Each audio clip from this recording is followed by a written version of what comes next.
Bright soaps education में आपका स्वागत है। आज हम class 11 chemistry chapter classification of elements का डिस्कशन कर रहे हैं। आगे के लेक्चर में हमने आयोनाइजेशन एंथैल्पी की डेफिनेशन पढ़ ली हुई और आयोनाइजेशन एंथैल्पी पे जो भी फैक्टर अफेक्ट्स कर रहे उसका भी डिस्कशन कर लिया हो।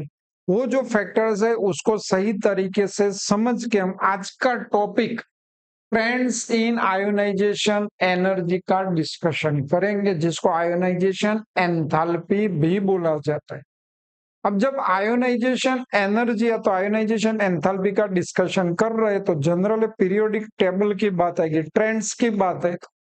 पीरियड में left hand side to right hand side जाते हैं तो एलिमेंट्स की आयोनाइजेशन एंथैल्पी में क्या चेंज हो रहा है वो आप याद कर लो। जो फैक्टर अफेक्ट कर रहे उसको समझ के उसका यूज करके सेम में ग्रुप में ऊपर से नीचे जा रहे हैं तो एलिमेंट्स जो एक ही ग्रुप के उसकी आयोनाइजेशन एंथैल्पी के बारे में वही फैक्टर को याद करके सोचो क्या हो सकता है।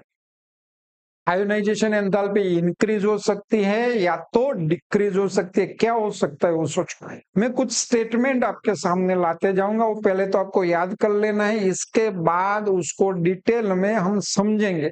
जैसे कि पीरियड का डिस्कशन करेंगे तो पीरियड में याद कर लो, left hand to right hand side जाएंगे तो आपको स्टेटमेंट ये याद रखना है, आयोनाइजेशन एनर्जी इंक्रीज होगी। जैसे कि ionization energy increases across the period from left to right hand side। Reason क्या है भाई?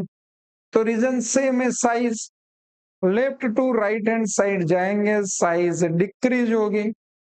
दूसरा है न्यूक्लियर चार्ज इंक्रीज होगा, उसकी वजह से ही आयोनाइजेशन एंथैल्पी इंक्रीज होती है। देखते जाओ, The atomic size decreases and nuclear charge increases। अब ये डिक्रीजेस और इंक्रीजेस से आयोनाइजेशन एंथैल्पी को क्या लेना देना है ये समझना है। तो आप समझो कि एक एलिमेंट्स इतना बड़ा है, इलेक्ट्रॉन यहाँ पे है, ये न्यूक्लियस, दूसरा एलिमेंट ये न्यूक्लियस है और इसका इलेक्ट्रॉन यहाँ पे। आयोनाइजेशन एंथैल्पी की डेफिनेशन आप जानते हो। यहां से मुझे इलेक्ट्रॉन को रिमूव करना होगा तो कितनी एनर्जी देनी पड़ेगी कंपेरेटिवली यहाँ से, वो आपको सिंपल समझना है। किसमें ज्यादा एनर्जी देनी पड़ेगी? Ionisation energy. जब स्पेसिफिक ना किया हो तो ये फर्स्ट आयोनाइजेशन एनर्जी है, तो नेचुरली यहाँ पे अट्रैक्शन ज्यादा रहेगा, साइज कम है। यहाँ पे अट्रैक्शन कम रहेगा, साइज ज्यादा है। तो इसमें आयोनाइजेशन एंथैल्पी मतलब ज्यादा एनर्जी इस इलेक्ट्रॉन को रिमूव करने के लिए देनी पड़ेगी कंपेरेटिवली इसके। इसीलिए जैसे हम left to right hand side जाएंगे साइज डिक्रीज होगा। तो सिंपली अभी आपको इतना याद रखना है, आयोनाइजेशन एंथैल्पी इंक्रीज होगी। तो ये दोनों फैक्टर आ गए, न्यूक्लियर चार्ज अट्रैक्शन बढ़ेगा, आयोनाइजेशन एंथैल्पी इंक्रीज होगी, साइज डिक्रीज होगी, आयोनाइजेशन एंथैल्पी इंक्रीज होगी। अब वही बातें डिटेल में क्वेश्चन का आंसर लिखना हो तो कैसे लिखेंगे वो समझेंगे। चलो क्वेश्चन कुछ ऐसे पूछा जाएगा, discuss value of first ionization enthalpy in same period and why. Ionisation enthalpy का एक ही पीरियड में क्या चेंज हो रहा है और क्यों आपको डिस्कस करना है। तो फर्स्ट स्टेटमेंट जो अभी हमने डिस्कस किया कि आयोनाइजेशन एंथैल्पी पीरियड में बढ़ रही है, वही लिखना है ऐसे। Generally, we go left to right in periodic table. Ionization enthalpy of elements are increased। तब हम स्पेसिफिक पीरियड का एग्जाम्पल लेंगे जैसे हमें समझने में इजी हो जाए। और सेकंड पीरियड का डिस्कशन कर रहे हैं तो सेकंड पीरियड का फर्स्ट एलिमेंट और लास्ट एलिमेंट याद कर लो, फिर मैं बोल रहा हूं। तो फर्स्ट एलिमेंट सेकंड पीरियड का लिथियम है और लास्ट एलिमेंट जनरली होता है नियॉन, पर हमें लिथियम टू फ्लोरीन तक के ही एलिमेंट्स का डिस्कशन करना होगा। तो second period, when we move from lithium to fluorine across the second period, क्या हो सकता है? और आयोनाइजेशन एंथैल्पी में क्या चेंज हो सकता है। आपको दो चीजें यहाँ पे याद रखनी होगी, एक तो न्यूक्लियर चार्ज,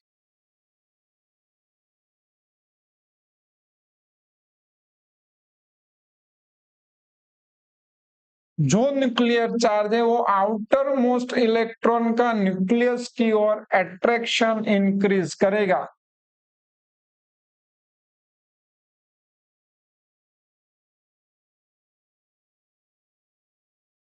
और दूसरा सिलिंग इफेक्ट, सिलिंग इफेक्ट क्या करेगी, अट्रैक्शन डिक्रीज करे।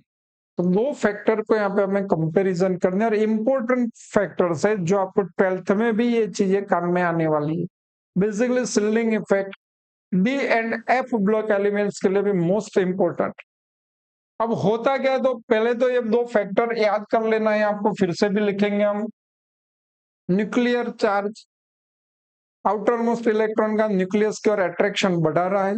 Ceiling effect, outer most electron का न्यूक्लियस की ओर अट्रैक्शन कम कर। इसमें से जो ज्यादा पावरफुल होगा, दोनों की फाइट हो सकती है, कंपैरिजन हो सकती है, इसमें से जो ज्यादा पावरफुल होगा इसके हिसाब से आयनाइजेशन एंथैल्पी डिसाइड की जाए। अब सेकंड पीरियड की बात कर रहे हैं, तो आप सेकंड पीरियड के सभी एलिमेंट्स को याद कर लो, जैसे lithium, beryllium, boron, carbon, nitrogen, oxygen, fluorine. Neon की जरूरत नहीं है पर फिर भी नियॉन लिख रहे। चलो सभी की इलेक्ट्रॉनिक कॉन्फ़िगरेशन आपको अच्छे से आती है, याद करके लिख लो, बाद में उसकी कंपैरिजन करेंगे। तो इसमें 3 इलेक्ट्रॉन इलेक्ट्रॉनिक कॉन्फ़िगरेशन रहेगी 1s2 2s1, 4 electron 1s2 2s2। Electronic configuration नहीं आती तो अच्छे से आपको सीख लेनी होगी। 1s2 2s2 2p1। 6 atomic number carbon का 1s2 2s2 2p2। 7 atomic number nitrogen का इलेक्ट्रॉनिक कॉन्फ़िगरेशन क्या आएगी, 1s2 2s2 2p3। इसका क्या होगा, 8 number 1s2 2s2 2p4। 9 atomic number 1s2 2s2 2p5। 10 1s2 2s2 2p6। अब इस एटॉमिक नंबर से हमें कंपैरिजन किस चीज की करनी होगी, न्यूक्लियर चार्ज की। तो left hand to right hand side move करेंगे तो क्या होगा, lithium to fluorine, nuclear charge increase हो रहा है। उसका काम क्या है, अट्रैक्शन को इंक्रीज करने का। और बात है सिल्डिंग इफेक्ट। तो सिल्डिंग इफेक्ट किसको बोलेंगे, अंदर वाली जो ऑर्बिट है वो ऑर्बिट क्या करती है, एक सिल्ड की तरह बिहेव करती है। जैसे सभी में बेसिकली सेंटर तो है, एक फर्स्ट ऑर्बिट है और सेकंड ऑर्बिट है। सबका पिक्चर आपके सामने ला भी रहा हूं। फर्स्ट ऑर्बिट में 2 इलेक्ट्रॉन सब में है, पर लिथियम की बात करें तो सेकंड ऑर्बिट में एक ही इलेक्ट्रॉन है। ए फर्स्ट ऑर्बिट ए इलेक्ट्रॉन के लिए कोर, इनर कोर इलेक्ट्रॉन अथवा तो इनर कोर ऑर्बिट बोली जाएगी, जो एक सिल्ड की तरह बिहेव करेगी। क्या करेगी, एक सिल्ड की तरह बिहेव करेगी। और इसकी वजह से इतने प्रोटॉन न्यूक्लियस के, याद रखना, जितने इलेक्ट्रॉन है इतने प्रोटॉन इनर्ट हो जाए, और इसका न्यूक्लियस की ओर अट्रैक्शन डिक्रीज होता है। इसकी वजह से सिल्डिंग इफेक्ट की वजह से अट्रैक्शन डिक्रीज होता है। पर सिल मतलब अंदर वाली ऑर्बिट बढ़ेगी तो सिल्डिंग इफेक्ट बढ़ेगी। पर पीरियड में क्या हो रहा है, तो सब में इनर ऑर्बिट एक ही है। इनर ऑर्बिट कितनी है, सब में 1 ही है।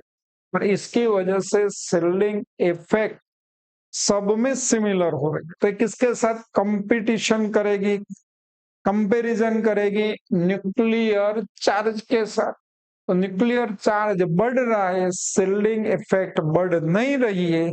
इसी की वजह से सेंटर का न्यूक्लियस आउटर मोस्ट इलेक्ट्रॉन को अपनी ओर पकड़ के रखेगा, खींच के रखेगा। जैसे जैसे left hand to right hand side जाएंगे, लास्ट इलेक्ट्रॉन को दूर करने के लिए ज्यादा एनर्जी देनी पड़ेगी और आयोनाइजेशन एंथैल्पी इंक्रीज होगी। वो ही स्टेटमेंट टू स्टेटमेंट पढ़ते जाओ। चलो फिर से, successive electrons are added to orbitals in the same orbit. यहाँ पे किस ऑर्बिट में इलेक्ट्रॉन एंटर हो रहे थे? सेकंड ऑर्बिट में। And the shielding of the nuclear charge by the inner core electrons does not increase। Increase तो हो नहीं रहा था क्योंकि शिल्ड सिमिलर था। तो ये भी इंपॉर्टेंट हो जाता है, सेम ऑर्बिट में ही इलेक्ट्रॉन एंटर होते हैं, इनर ऑर्बिट सेम होती है, तो शिल्ड बढ़ नहीं रहा है, इंक्रीज नहीं हो रहा है। To compensate for the increase attraction of the electron to the nucleus. किसके साथ कंपैरिजन करेंगे? अट्रैक्शन ऑफ न्यूक्लियस के साथ। अट्रैक्शन बढ़ रहा है, शिल्ड बढ़ नहीं रहा है। ये देख सकते हो पिक्चर, इसको समझाने की जरूरत नहीं है। यहाँ पे बोरोन 2 फ्लोरीन तक की बात है, सब में इनर ऑर्बिट सेम है, शिल्ड सेम है, तो ज्यादा डिस्कस नहीं करेंगे।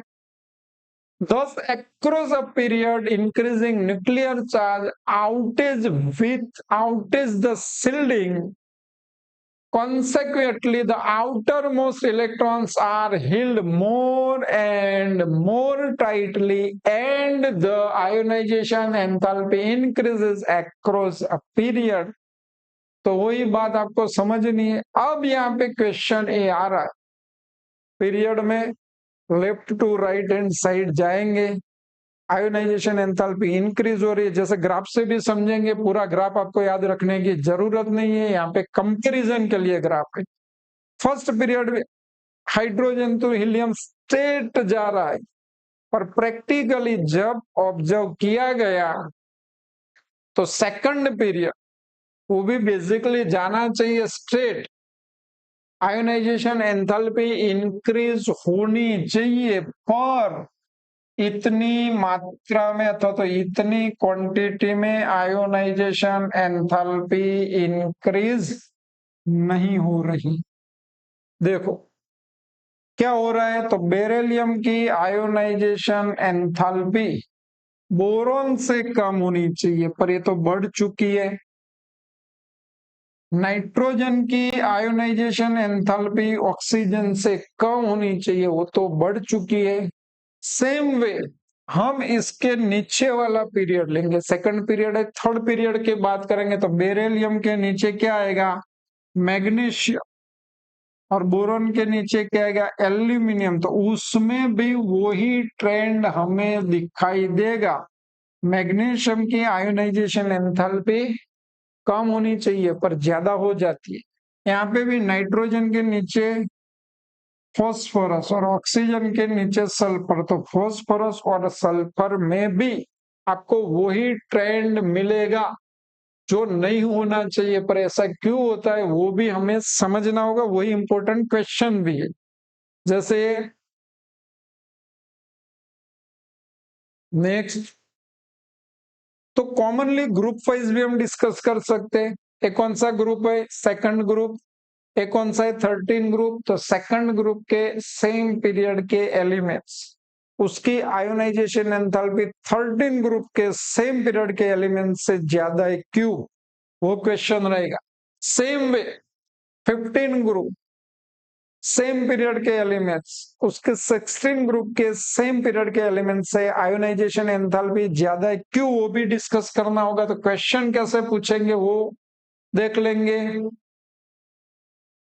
ग्रुप में आयोनाइजेशन एंथैल्पी डिक्रीज हो रही है, पीरियड में आयोनाइजेशन एंथैल्पी इंक्रीज हो रही है, ऐसा ये टेबल के हिसाब से, ग्राफ के हिसाब से समझ में आ रहा है।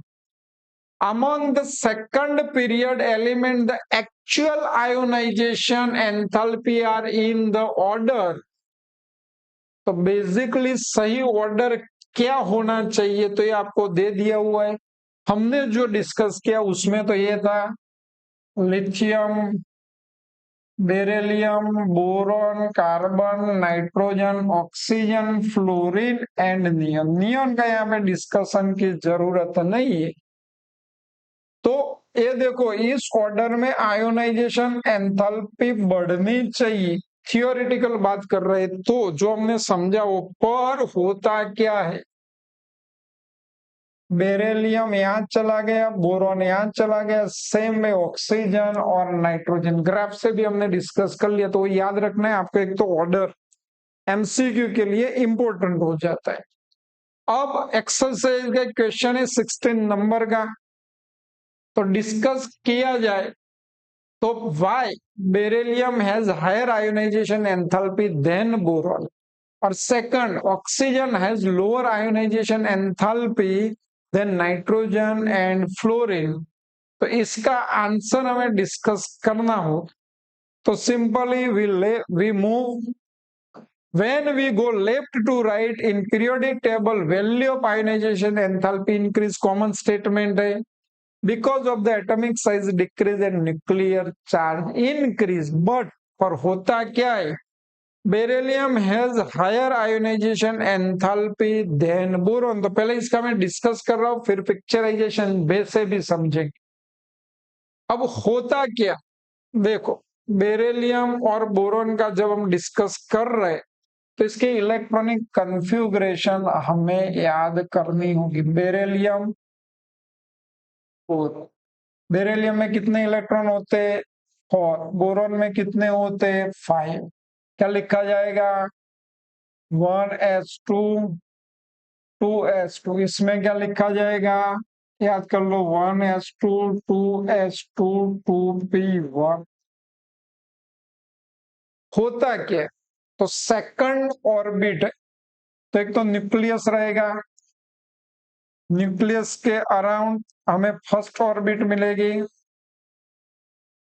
उसके बाद हमें मिलेगी सेकंड ऑर्बिट। देखो ऑर्बिट बेसिकली एक शार्प एरिया नहीं है, पर्टिकुलर एक बड़ा रीजन है जो एनर्जी लेवल सेम होता है, उसको एकदम शार्पनेस से नहीं दिखाया जा सकता, और इसकी बाउंड्री भी फिक्स नहीं होती, ध्यान रखना। इलेक्ट्रॉन की मैक्सिमम डेंसिटी जहां जहां पॉसिबल हो वो ही आपकी ऑर्बिट होती।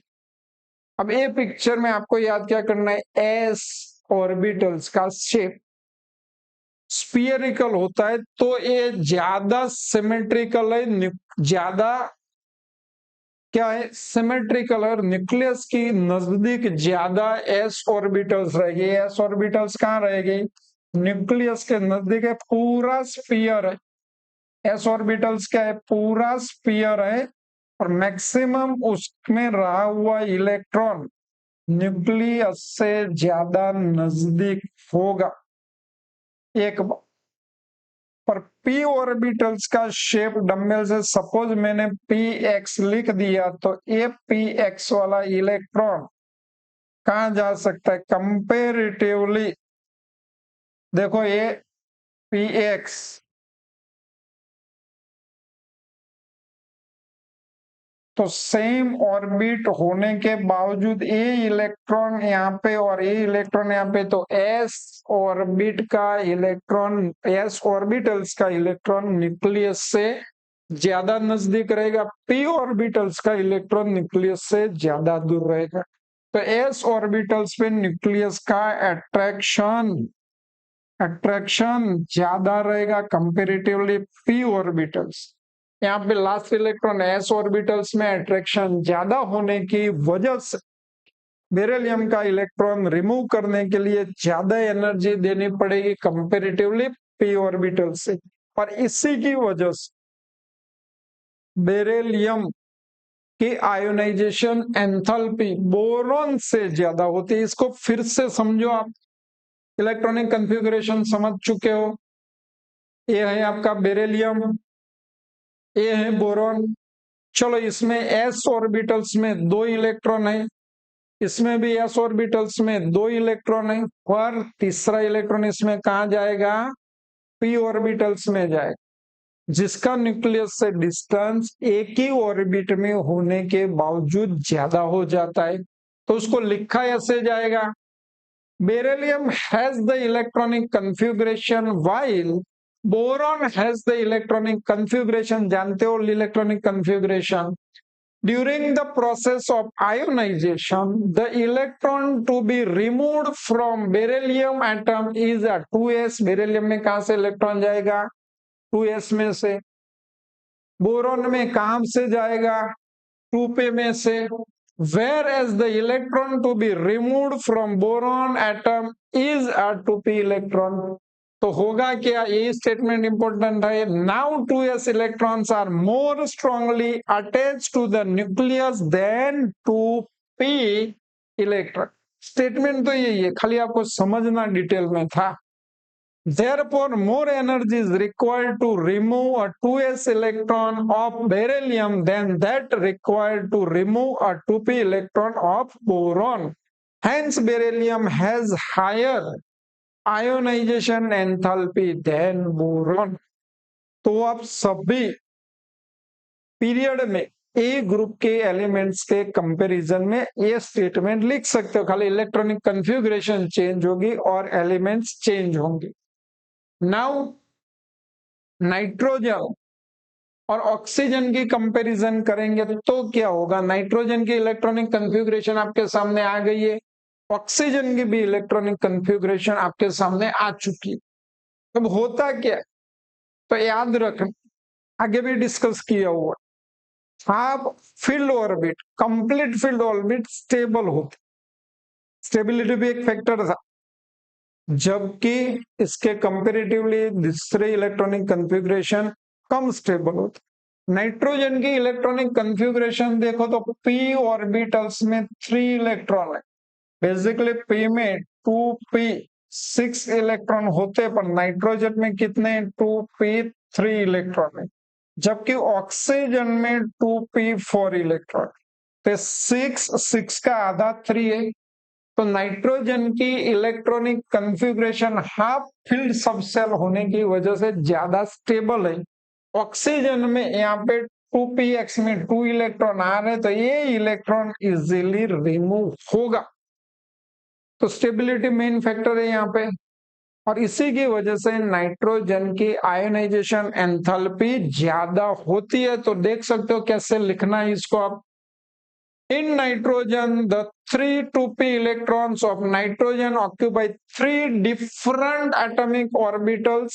However, in oxygen, 2 of the 4 2p electrons of oxygen occupy the same 2p orbitals. This result in increased electron repulsion in oxygen atoms। ये 2 इलेक्ट्रॉन होने की वजह से ऑक्सीजन में रिपल्जन ज्यादा होता है। As a result, the energy required to remove the 4th 2p electron from oxygen is less as compared to the energy required to remove one of the 3 2p electrons from the nitrogen। तो यहाँ पे main stability factor है। Hence, oxygen has lower ionization enthalpy than nitrogen। अब बात है fluorine और oxygen की comparison. तो इसमें क्या होता? ऑक्सीजन फ्लोरीन, ऑक्सीजन में 8 फ्लोरीन में 9, इलेक्ट्रॉनिक कन्फिगुरेशन लिखी जाए तो 1s2 2s2 एंड 2p4। यहाँ पे क्या होगा? 1s2 2s2 and 2p5। तो आउटर सेल दोनों में 2 है, यहाँ पे इसमें इलेक्ट्रॉन ज्यादा है, न्यूक्लियर चार्ज ज्यादा है, इसमें इलेक्ट्रॉन कम है। सेकंड सेल में न्यूक्लियर चार्ज भी कंपैरेटिवली कम है, शिल्डिंग इफेक्ट दोनों में सिमिलर है। तो आउटर मोस्ट इलेक्ट्रॉन का फ्लोरीन में जो अट्रैक्शन होगा वो कंपैरेटिवली ऑक्सीजन से फ्लोरीन का अट्रैक्शन लास्ट इलेक्ट्रॉन पे ज्यादा रहेगा। तो आयोनाइजेशन एंथैल्पी फ्लोरीन में ज्यादा रहेगी, ऑक्सीजन में कम रहेगी। स्टेटमेंट पढ़ सकते हो। As the electron is being added to the same cell, the increase in nuclear attraction due to the addition of a proton is more than the increase in the electron repulsion. Therefore, the valence electron in fluorine atom experience a more effective nuclear charge than that experienced by the electrons present in oxygen. As a result, more energy is required to remove an electron from fluorine atom than that required to remove an electron from oxygen atom. Hence, oxygen has lower ionization enthalpy than fluorine. बस बिल्कुल short में आपको इसी question को लिखना हो तो ऐसे लिख सकते हो, why nitrogen more ionisation enthalpy than oxygen. Nitrogen have more ionization enthalpy than oxygen because a stable half-filled electronic configuration in nitrogen, it is more stable than oxygen. Hence, nitrogen require more ionization enthalpy than oxygen. चलो अब हम ionisation enthalpy का group में discussion करेंगे। आपको same way थोड़ा सोच लेना ग्रुप में क्या होगा। तो ये स्टेटमेंट आपको याद रख लेना होगा। In group ionisation energy decreases as we move from top to bottom in periodic table. Decrease होगी आयोनाइजेशन एंथैल्पी। रीजन क्या है तो उसके पहले स्टेटमेंट भी याद रख लो। Alkali metals have low ionisation energy hence more reactivity. तो हमने पीरियड की आयोनाइजेशन एंथैल्पी का डिस्कशन कर ली। हर पीरियड में लेफ्ट टू राइट जाएंगे तो आयोनाइजेशन एंथैल्पी इंक्रीज हो रही। तो हर पीरियड का फर्स्ट एलिमेंट जिसकी साइज सबसे बड़ी होगी आयोनाइजेशन एंथैल्पी सबसे कम होगी और वो एलिमेंट्स अल्कली मेटल ग्रुप का होगा। It means alkali metal group easily electron को लूज कर देगा तो उसकी रिएक्टिविटी ज्यादा रहेगी। अब आपको ये स्टेटमेंट का रीजन भी समझना है। तो रीजन है कि the atomic size increases and also shielding effect increases. Group में ऊपर से नीचे जाते हो तो एटॉमिक साइज इंक्रीज होती।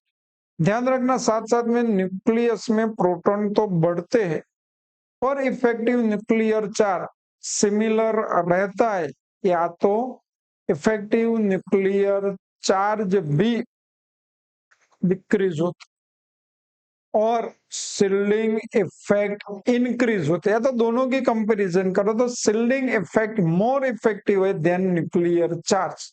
और इसकी वजह से शिल्डिंग इफेक्ट का काम क्या है, इलेक्ट्रॉन को न्यूक्लियस की ओर अट्रैक्शन कम करना और इसकी वजह से आयोनाइजेशन एंथैल्पी ग्रुप में डिक्रीज होते हैं। उसको डिटेल में कैसे लिखना है वो भी समझेंगे। और आप ग्रुप का ये थोड़ा ग्राफ देख सकते हो। तो यहाँ पे lithium, sodium, potassium, rubidium, caesium ionisation enthalpy आपको डिक्रीज मिलेगी। ग्राफ याद रखने की जरूरत नहीं है। देखो अब ग्रुप में क्या होता है तो उसकी इलेक्ट्रॉनिक कॉन्फ़िगरेशन लिखनी चाहिए, वो भी साथ साथ में लिखेंगे। पहला उतना समझ लेते। ये है लिथियम, सेकंड है सोडियम, थर्ड है पोटेशियम। इलेक्ट्रॉनिक कॉन्फ़िगरेशन साथ में लिखते, पिक्चर भी देखते जाओ। और ये वाला है इलेक्ट्रॉन के हिसाब से lithium, sodium, potassium and rubidium. अब सबके इलेक्ट्रॉनिक कॉन्फ़िगरेशन लिखेंगे तो क्या होगा, लिथियम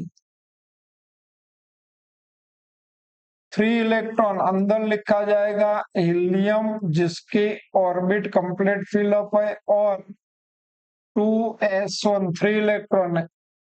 सोडियम 11 इलेक्ट्रॉन होगा उसको लिखा जाएगा नियॉन कंप्लीट और outermost orbit 3s1। Potassium 19 electron argon complete, ये आपको याद रखना होगा। और 4s1 lithium, sodium, potassium, rubidium तो helium, neon, argon, krypton, complete और 5SO। देखो यहाँ पे हो क्या रहा है, तो जो मैंने कंप्लीट लिखा हुआ है वो कोर, इनर ऑर्बिट, और वो कंप्लीट फील्ड ऑफ लिथियम में एक ही है ऑर्बिट, और इसको बोला जाएगा 1s। जो 2 इलेक्ट्रॉन है अंदर, तो ये 2 प्रोटॉन को इनर्ट कर देगा, अथवा तो इसका मीनिंग ये हुआ, प्रोटॉन को इनर्ट करना मतलब सील्ड, उसमें सबसे कम है। सोडियम में देखो तो कितनी ऑर्बिट इनर साइड है, 2 ऑर्बिट है जो कंप्लीट फील्ड है। सोडियम में कितनी ऑर्बिट है, 2 ऑर्बिट है, कंप्लीट फील्ड है। और यहाँ पे पोटेशियम में देखो तो कंप्लीट फील्ड ऑर्बिट कितनी है, 3 ऑर्बिट है। कितनी है, 3 ऑर्बिट है, इनर ऑर्बिट है। यहाँ पे देखो तो कंप्लीट फील्ड ऑर्बिट कितनी है, अंदर वाली जिसमें इलेक्ट्रॉन पूरे भरे हो। यहाँ पे थोड़ा कंफ्यूजन रहेगा क्योंकि मैंने 8 इलेक्ट्रॉन दिखाए हुए हैं, पर 8 नहीं होते, ज्यादा होते। किसमें, फर्स्ट में 2 रहेंगे, इसमें 8 रहेंगे, और इसके हिसाब से ऑर्बिट के हिसाब से इलेक्ट्रॉन रहेंगे, पर अंदर की ऑर्बिट कंप्लीट फील्ड है। तो ऑर्बिट बढ़ती है तो सील्ड बढ़ता है, सील्डिंग इफेक्ट बढ़ती है, तो ये लास्ट इलेक्ट्रॉन का न्यूक्लियस की ओर जो अट्रैक्शन होता है, इसमें कम होता है, इसमें इससे थोड़ा ज्यादा होता है, इसमें ज्यादातर, इसमें सबसे ज्यादा। जिसमें अट्रैक्शन कम होता है वो इलेक्ट्रॉन इजीली रिमूव होता है, और इलेक्ट्रॉन इजीली रिमूव होना मतलब आयोनाइजेशन एंथैल्पी कम हो। और एक चीज है कि सब में प्रोटॉन भी बढ़ रहे, इसमें 3 है, इसमें 11 है, इसमें 19 है, और इसमें 37 है। तो प्रोटॉन भी बढ़ रहे, पर ये जितने कंप्लीट फील्ड ऑर्बिट है उतने प्रोटॉन को भी इनर्ट करेगा। तो सब में इफेक्टिव प्रोटॉन भी एक रहता है, सिल की वजह से उसका ही इस पे इफेक्ट होता है, और डिस्टेंस बढ़ जाता है। तो यहाँ पे कंपटीशन सेम वे दोनों की होती है, सेंटर में प्रोटॉन की और सिल्डिंग इफेक्ट की। और ऊपर से नीचे जाओ तो प्रोटॉन के इफेक्ट के कंपेरेटिवली सिल्डिंग इफेक्ट ज्यादा इफेक्टिव होता है, और उसी की वजह से अट्रैक्शन डिक्रीज होता है और आयोनाइजेशन एंथैल्पी डिक्रीज होती है। तो ऐसे आप इसको समझ सकते हो।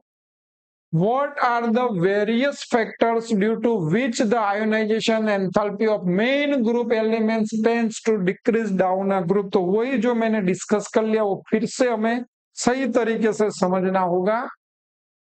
The factors responsible for the ionization enthalpy of the main group elements to decrease down a group are: one is a increase in the atomic size of elements। Atomic size क्यों इंक्रीज हो रही है आप जानते हो, तो इसका इतना डिटेल में डिस्कशन नहीं कर रहे। दूसरी बात है increase in the shielding effect, the number of inner shell of the electrons increase on moving down a group. तो अंदर जाओगे तो ग्रुप में ऊपर से नीचे जाओगे, अंदर के सेल बढ़ेंगे जिसमें इलेक्ट्रॉन भी बढ़ेंगे। Therefore the shielding of the valence electrons from the nucleus by the inner core electrons increase। अंदर वाले कोर इलेक्ट्रॉन इंक्रीज होंगे, सिल्डिंग बढ़ेगा। As a result the valence electrons are not held very tightly by the nucleus, और इसकी वजह से electron tightly attachment नहीं होगा। Hence the energy required to remove valence electron decrease down a group. तो simply आप group में एक क्वेश्चन इसी तरीके से डिटेल में लिख सकते हो। शॉर्ट में इसको लिखना हो तो ये भी एक मेथड है। Explain order of ionization enthalpy of alkali metal when go top to bottom। अब ये important question है, how would you explain the fact that the first ionization enthalpy of sodium is lower than that of magnesium but its second ionization enthalpy is higher than that of the magnesium। Exercise का 17 number का question है। अब sodium और magnesium की comparison है, तो Na की और मैग्नीशियम की इलेक्ट्रॉनिक कॉन्फ़िगरेशन लिखनी पड़ेगी। वो पहले लिख दो, इसके बाद इसका कंपैरिजन आएगा। सोडियम में क्या होगा, 1s2 2s2 2p6 3s1। Magnesium में क्या होगा, 1s2 2s2 2p6 3s2।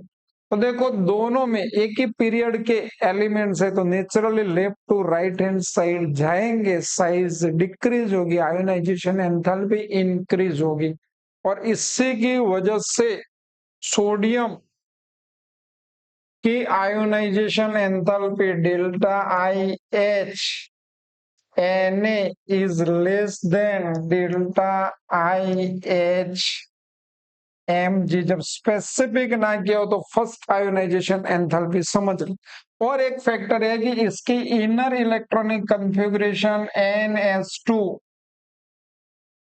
NP6 stable है, तो ये एक इलेक्ट्रॉन इजीली रिमूव होगा और नियॉन जैसे इलेक्ट्रॉनिक कॉन्फ़िगरेशन गेन करने का ट्राई करेगा। इसी की वजह से सोडियम में लास्ट ऑर्बिट में एक ही इलेक्ट्रॉन है, तो इजीली रिमूव हो जाएगा।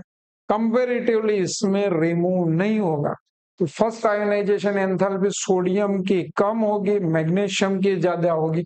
और जब Na प्लस बन जाता है तो इसकी दोनों की इलेक्ट्रॉनिक कॉन्फ़िगरेशन लिखी जाए, क्या होगा, Na प्लस। तो ये आपकी electronic configuration 1s2 2s2 2p6 हो जाती है। पर Mg प्लस लिखा जाए 12, तो इसकी electronic configuration 1s2 2s2 2p6 3s1 हो जाती है। तो इस कंडीशन में क्या होगा, तो NS2 NP6 electronic configuration stable है, तो Na प्लस में से दूसरा इलेक्ट्रॉन इजीली नहीं निकलेगा।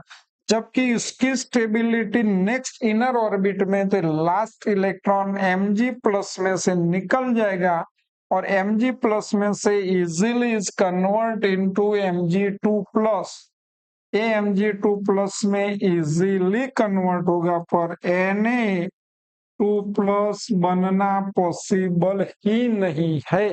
तो ये रीजन हमें ऐसे लिखना होगा, पढ़ते जाओ।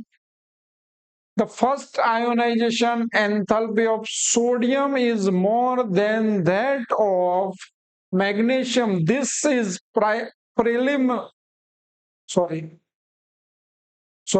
This is primarily because of two reasons.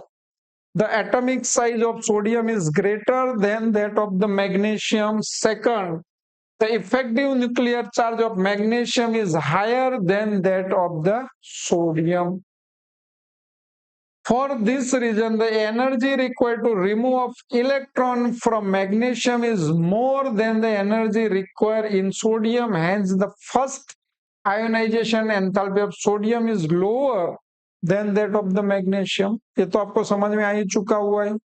आगे बढ़ते हैं। However, the second ionization enthalpy of sodium is higher than that of the magnesium. Reason मैंने समझा दिया हुआ है। This is because after losing an electron, sodium attained the stable noble gas configuration. On the other hand, magnesium, after losing an electron, still has one electron in 3s orbital, जो हमने अभी discuss किया। In order to attain the stable noble gas configuration, it still has to lose one more electron. Magnesium easily electron को lose करेगा। Thus, the energy required to remove the second electron in case of sodium is much higher than that required in case of magnesium. Hence, the second ionization enthalpy of sodium is higher than that of the magnesium. तो यही reason और question important है, आप इसको लिख सकते हो। अब जो नेक्स्ट क्वेश्चन है उसका डिस्कशन बाद में करेंगे। एक्सरसाइज का ही 19 नंबर का क्वेश्चन है।